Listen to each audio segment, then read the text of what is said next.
तो देखिए पिछले क्लास में हम लोग ये देखे थे, क्या चीज़, जंतु कोशिकाओं के ऊपर बात किए थे, ठीक है ना। जंतु कोशिकाओं के ऊपर बात किए थे और पादप कोशिकाओं के, इन दोनों में क्या क्या अंतर था इनके ऊपर भी हमने बात कर लिया है।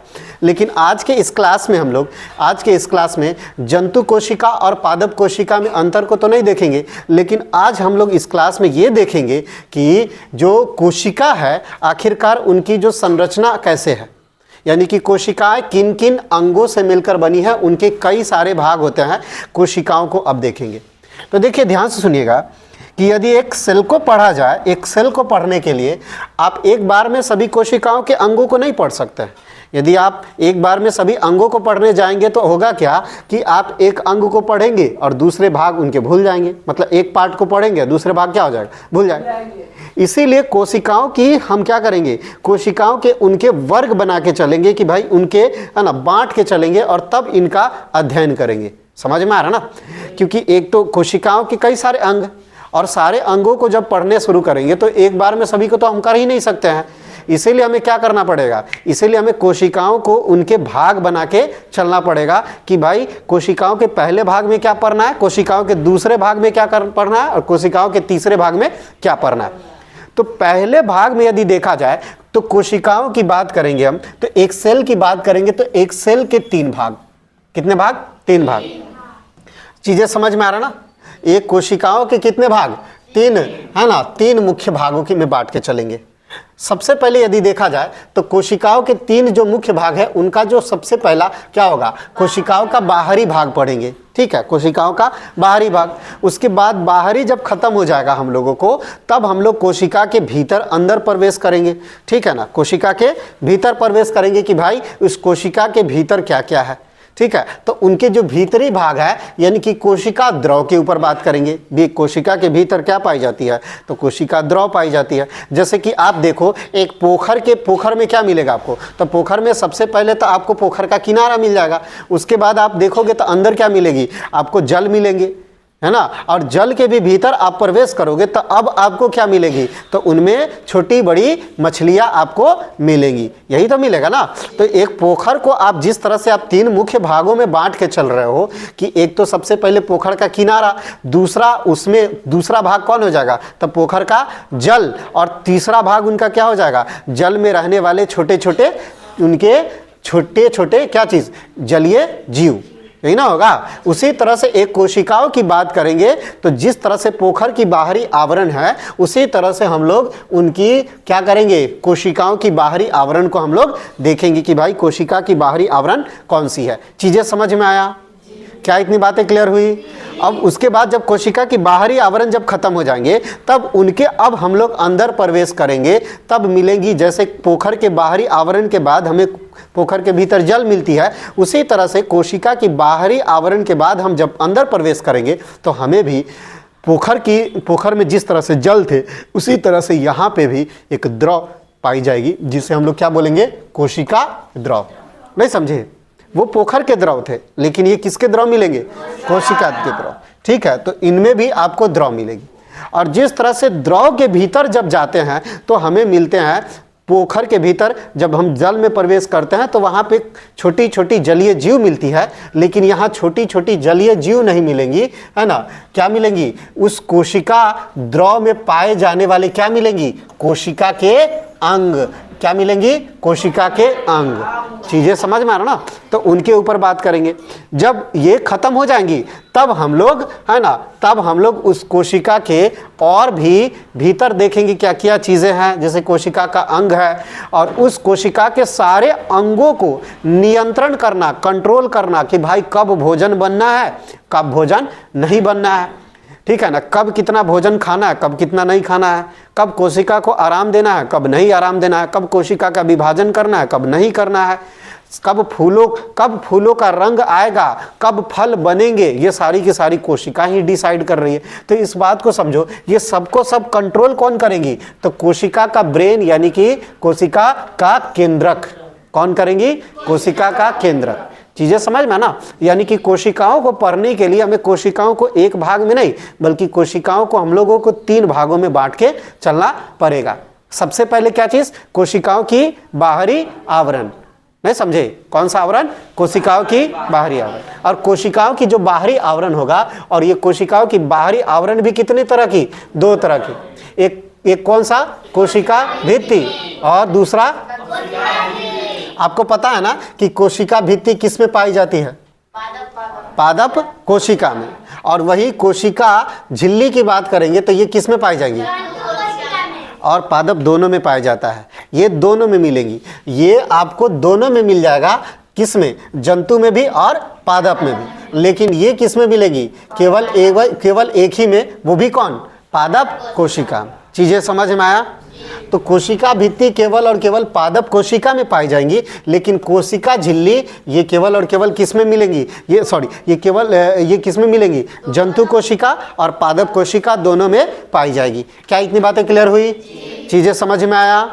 और आगे देखिए, अब हम लोग सबसे पहले पढ़ते हैं किसको? कोशिका की बाहरी आवरण को देखेंगे। किसको देखेंगे? कोशिका की बाहरी आवरण। और जो कोशिका की जो बाहरी आवरण है, इनको हम लोग क्या बोलते हैं बताइए? कोशिका की बाहरी आवरण जो होगा, उनमें सबसे पहले हम लोग किसको पढ़ने जा रहे हैं? कोशिका भित्ति। किसको पढ़ने जा रहे हैं? कोशिका भित्ति। अच्छा, आपको पता है ना कि कोशिका भित्ति किस में पाई जाती है? जल्दी बताइए। पादप कोशिका में क्या मिलेंगी आपको? कोशिका भित्ति पाई जाती है, केवल और केवल प्लांट सेल में। और का एक प्रमुख भाग है ये कोशिका भित्ति, एक प्लांट सेल का प्रमुख भाग है। कोशिका भित्ति आपको जंतु कोशिका में क्या है? ये नहीं मिलेंगी। उनकी में क्या पाई जाती है? अभाव। अभाव का मतलब कमी। नहीं समझे? अभाव का मतलब क्या होगा? कमी। मतलब ये केवल और केवल पादप में ही मिलेंगी कोशिका भित्ति। जंतु कोशिका में इनकी क्या हो जाती है? अभाव। मतलब ये उनमें नहीं पाई जाती है। और आगे सुनिए पादप कोशिका के बारे में, मतलब कि पादप कोशिका की कोशिका भित्ति के बारे में और समझिए। पादप की कोशिका भित्ति जो होती है, ये कोशिका भित्ति आखिरकार ये बनी कितनी होती है? बनी किससे होती है? तो बनी होती है किससे? सेलुलोज से। ठीक है, सेलुलोज एक प्रकार की कार्बोहाइड्रेट था, मतलब कि कार्बन और हाइड्रोजन से, कार्बन और हाइड्रोजन के एक संयोग से मिलकर बनने वाला है ना, एक ऐसी पदार्थ, एक ऐसा यौगिक जिसको हम लोग सेलुलोज बोलते हैं। और ये सेलुलोज इतने ज़्यादा कठोर हो जाते हैं, ये सेलुलोज इतने ज़्यादा कठोर हो जाते हैं कि हम चाह के भी प्लांट को उनको डैमेज नहीं कर सकते हैं। अब मान के चलो एक बकरिया जो है ना, उनके पत्तों को खा जाती है, लेकिन एक बकरिया उनके तनों को खाने में उनको दिक्कत होगा। अब सोचो कि एक बकरियों को यदि ये चीज़ खाने को दो तो ये जल्दी खा पाएंगी? नहीं, क्योंकि ये बहुत ज़्यादा क्या है? हार्ड है। लकड़ियाँ बहुत ज़्यादा क्या होता है? हार्ड होता है। लेकिन उनके पत्ते उतने ज़्यादा हार्ड नहीं होते हैं। चीज़ें समझ में आ रहा है ना? हालांकि प्लांट के पत्तियों के ऊपर भी सेलुलोज पाई जाती है, इनके ऊपर भी बात करेंगे हम लोग। प्लांट की जो पत्तियां है वो भी प्लांट सेल की हैं, और ये प्लांट सेल जितने भी होगा वो सेलुलोज के ही बने होंगे। हम लोग देखेंगे एक एक करके। अब सुनो मेरी बात, एक बार ध्यान से सुनो। तो प्लांट की जो कोशिका भित्ति होती है वो सेलुलोज की बनी होती है, और ये सेलुलोज क्या है? तो कार्बोहाइड्रेट्स है। सेलुलोज एक प्रकार का क्या है? कार्बोहाइड्रेट्स। मतलब कार्बोहाइड्रेट मतलब कार्बन और हाइड्रोजन से मिलकर बनने वाला एक पदार्थ। नहीं समझा? किससे मिलकर बनने वाला एक पदार्थ? कार्बन और हाइड्रोजन से मिलकर एक बनने वाला एक ऐसा यौगिक जिसको हम बोलते हैं सेलुलोज। और ये सेलुलोज बहुत ज़्यादा कैसे होते हैं? जटिल, बहुत ज़्यादा हार्ड होते हैं। इसीलिए लकड़ियाँ देखो बहुत ज़्यादा कैसा होगा? हार्ड होगा। लकड़ियाँ कैसा होगा? बहुत ज़्यादा हार्ड होगा। जबकि हम लोगों के जो स्किन है वो कैसे होते हैं? सॉफ्ट है ना, वो मुलायम होते हैं। क्या इतने सॉफ्ट लकड़ियाँ होती हैं? अब तो आप देखो, इस चपड़े को दबा पा रहे हो आप इस तरह से करने पर इनकी आकार क्या हो जा रही है? बदल जा रही है ना। ये स्ट्रक्चर क्या हो जा रही है? चेंज हो जा रही है। होती है कि नहीं होती है? आप अपने बॉडी को आराम से मूव कर पाते हो, लेकिन क्या प्लांट ये मूव कर पाती है ऐसे? नहीं। एक प्लांट इतने ज़्यादा, उनको मोड़ के देखो, अब यदि तुम मोड़ने जाओगे तो प्लांट वो क्या हो जाएगा? टूट जाएगा। ऐसे ही तो होगा ना, ऐसा होगा। तो कहने का मतलब क्या है? प्लांट इतने ज़्यादा क्या होते हैं? रिजिड होते हैं, यानी कि कठोर होते हैं। लेकिन हम लोग उतने ज़्यादा रिजिड और कठोर नहीं होते हैं। अब सोचो जरा ध्यान से सुनो। तो सेलुलोज एक प्रकार का क्या है? एक प्रकार का क्या है? इस बात को समझेंगे। सेलुलोज और कुछ नहीं, सेलुलोज एक ऐसी कार्बोहाइड्रेट्स है जिनमें क्या होती है? जटिलता सबसे ज़्यादा होती है। ठीक है, हालांकि सब सेलुलोज ऐसे नहीं होते हैं। सेलुलोज भी कई तरह की होती है, अब आगे चल के देखेंगे हम लोग। सेलुलोज है ना, एक प्रकार का एक जटिल कार्बोहाइड्रेट है जिनके कारण प्लांट की जो कोशिका इनसे सुरक्षित होती है। और ये सेलुलोज ये नहीं पाई जाती, देन सुनो, यदि ये सेल वाल, ये प्लांट की कुछ सेल है, प्लांट की सेल है, और इनके ऊपर क्या है, इनके ऊपर ये है सेल वॉल, इनके ऊपर क्या है, सेल वॉल। और ये जो सेल वॉल है वो बनी किसकी है, सेलुलोज की। किसकी बनी है? और ये सेलुलोज इतना ज़्यादा कठोर है, इतना ज़्यादा कठोर है कि इन कठोरता के कारण इनके जो अंग है वो उनको बचे हुए हैं। ये सभी क्या है, बचे हुए हैं। ये कोशिका के अंग है, ये सारे के सारे अंग है वो बचे हुए हैं। और यदि नहीं होता, सेलुलोज नहीं होता, तो पता चलता क्या चीज़ कि ये सेलुलोज डैमेज है, तो कोई भी भेड़ बकरी या कुछ भी आके इन सेल को क्या कर देता, डैमेज कर देता। अरे हाँ, है ना। अब मान के चलो हम लोगों को यदि कोई मच्छर काटे तो हम लोग क्या करेंगे, हम लोगों को ये कोई मच्छर काटे तो हम लोग मच्छर को मार के भगा देंगे, यही ना काम करेंगे। हम लोगों को कोई भी डैमेज करेगा तो उसको मार के भगा देंगे। लेकिन प्लांट को कोई भी डैमेज करने आएगा तो क्या उसको मार के प्लांट भगा सकती है? पेड़ पौधे भगा सकती है? नहीं भगा सकती है। समझ में आ रहा है कि नहीं? तो पेड़ पौधे नहीं भगा सकते हैं, इस बात को सुनो। तो पेड़ पौधे के कारण साथ होता क्या है, पेड़ पौधे तो भगा नहीं सकती है। तो सृष्टि, सोचो कि भगवान ने इनको किस तरह से बनाया कि इनके ऊपर, सेल के ऊपर क्या दिया, एक सेलुलोज, और ऐसी कठोर संरचना कि ये जल्दी डैमेज नहीं होंगी। अब जब ये डैमेज नहीं होगी तो ये भी डैमेज नहीं, इसको भी डैमेज नहीं होने देगा। अरे हाँ, है ना। तो ये भी सेल क्या होंगे, सुरक्षित रहेंगे। क्या इतनी बातें समझ में आया? इतनी बातें समझ में आ रही है? तो हमने देखा सेल वॉल को, हमने देखा सेल वॉल को, और ये सेलुलोज की बनी होती है। सेलुलोज और बात सेलुलोज के बारे में समझिए। सेलुलोज एक प्रकार का कठोर होने के पीछे, कठोरता होने के पीछे कारण क्या है? तो देखिए, सेलुलोज में कारण क्या है कि इनमें जल ही नहीं है, जल ही नहीं है। जल है, जल कितने प्रतिशत है? 0%। अब भाई 0% जल है मतलब जल नहीं है, यही तो कहोगे ना। 0% जल है मतलब उसमें जल नहीं है। और जिनमें जल नहीं है तो वो सबसे ज़्यादा कठोर होगा। अब सोचो, आपको क्या किया गया है ना, आपको एक लकड़ी दिया गया, चलिए ये लकड़ी है। अब इस लकड़ी में जो ना, ये लकड़ी में क्या है, जल की प्रतिशत है ही नहीं, मतलब इसमें पानी है ही नहीं। और जब इनमें पानी है ही नहीं तो आप इनको क्या करोगे, जब ये तोड़ोगे तो ये क्या हो जाएगा, टूट जाएंगी। अब देख लो, ये टूटा है ना, तो ये इस तरह से क्या हो जाएगा, टूट जाएगा। किसके कारण, है ना, किसके कारण? जल ना होने के कारण इनमें कठोरता क्या आ गई है, ज़्यादा। कठोरता क्या आ गई है, ज़्यादा। लेकिन यदि यही जल रहता, इनमें क्या रहता, जल, तो आप देखो, आप देखे होंगे बांस के जो उनके ब्रांचेस होते हैं, यानी कि बांस की जो उनकी जो छोटी छोटी पतली पतली जो टहनियाँ निकली होती है, जिसको हम लोग बोलते हैं अपने आम भाषा में करची बोलते हैं ना।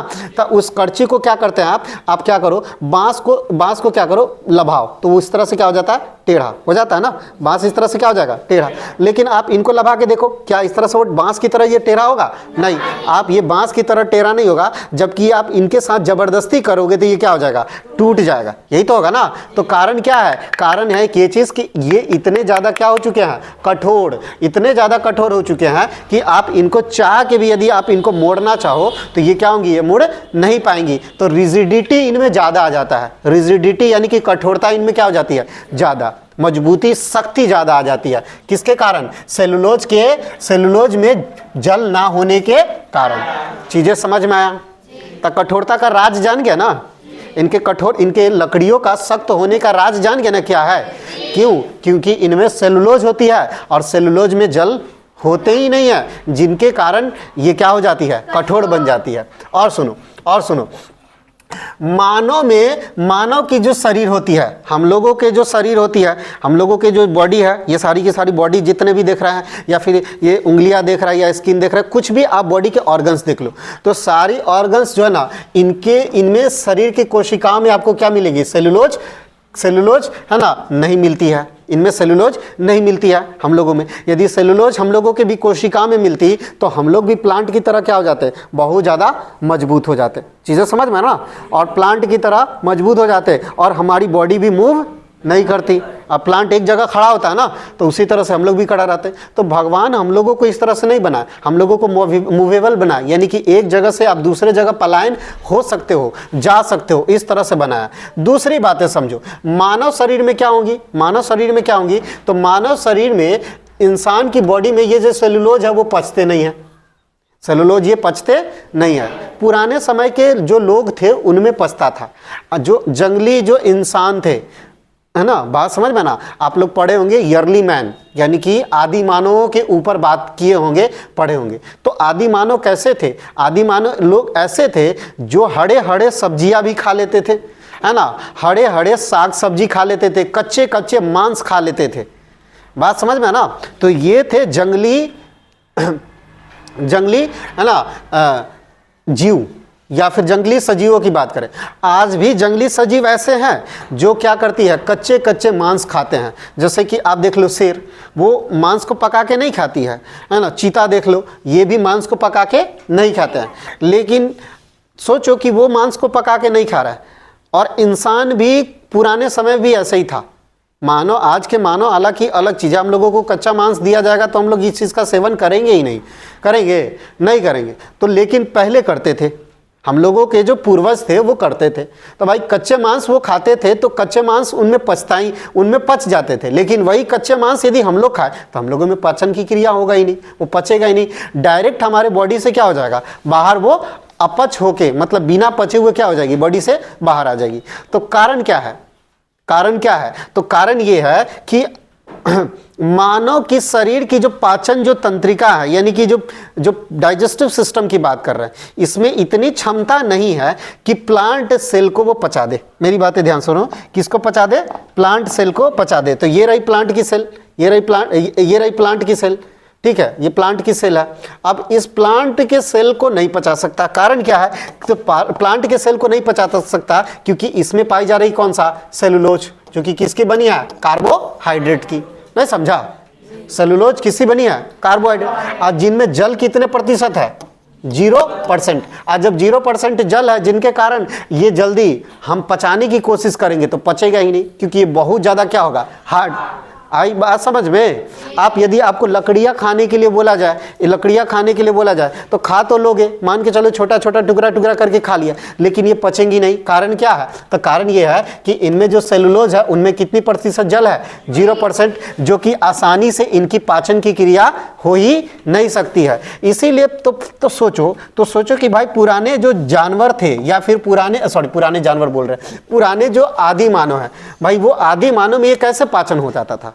अभी तो नहीं पचता, लेकिन पुराने समय में कैसे पाचन हो जाता था? तो इस बात को समझो। पुराने जो समय के जो हमारे जो पूर्वज थे, उन पूर्वजों में एक प्रकार का अंग होता था जिसको बोलते थे, है ना, वर्मीफॉर्म ऑफ अपेंडिक्स, यानी कि एक प्रकार का, है ना, जिसको हम बोलते हैं क्या चीज़, अपेंडिक्स बोलते हैं, अपने आम भाषा में अपेंडिक्स बोलते हैं। हालांकि उसको हम देखा जाए तो उसको हम लोग वर्मीफॉर्म ऑफ अपेंडिक्स बोलते हैं। आई बात समझ में? एक वृहदांत यानी कि आंत का ही एक भाग है, लार्ज इंटेस्टाइन का ही एक भाग है। हम लोग देखेंगे आगे चल के, ये चीज़ों को देखेंगे। तो वो एक ऐसी भाग था जिनमें कच्चे मांस भी पच जाते थे। नहीं समझे? वो कैसे थे? कच्चे मांस भी पच जाते थे। लेकिन आज अभी जो ये सेलुलोज है, अब खाएंगे तो हम लोग में नहीं पचेगा। क्यों? क्योंकि हम लोग इतने सालों से अब ये छोड़ चुके हैं, ठीक है, लगभग हजारों साल से इनकी सेवन हम कच्चे कच्चे मांस का, या फिर कच्चे कच्चे फलों का, या कि कच्चे कच्चे जो साग सब्जियां हैं उनका सेवन बंद कर दिए हैं। और जब बंद कर दिए तो वो ऑर्गन्स अब काम करना क्या कर चुकी है? बंद कर चुके हैं। उनमें ये पाचन की क्रिया नहीं होती है। चीज़ें समझ में है ना? और यही कारण है कि हम लोगों में सेलुलोज का पाचन नहीं होता है। और रीज़न ये भी है, और दूसरा सेलुलोज सबसे ज़्यादा कठोरता भी है जिनके कारण ये नहीं पचती है। चीज़ें समझ में आया? क्या ये बातें समझ में आया? तो आज के लिए इतना ही रखते हैं, मिलते हैं नेक्स्ट अगले क्लास में। तब तक के लिए बाय बाय।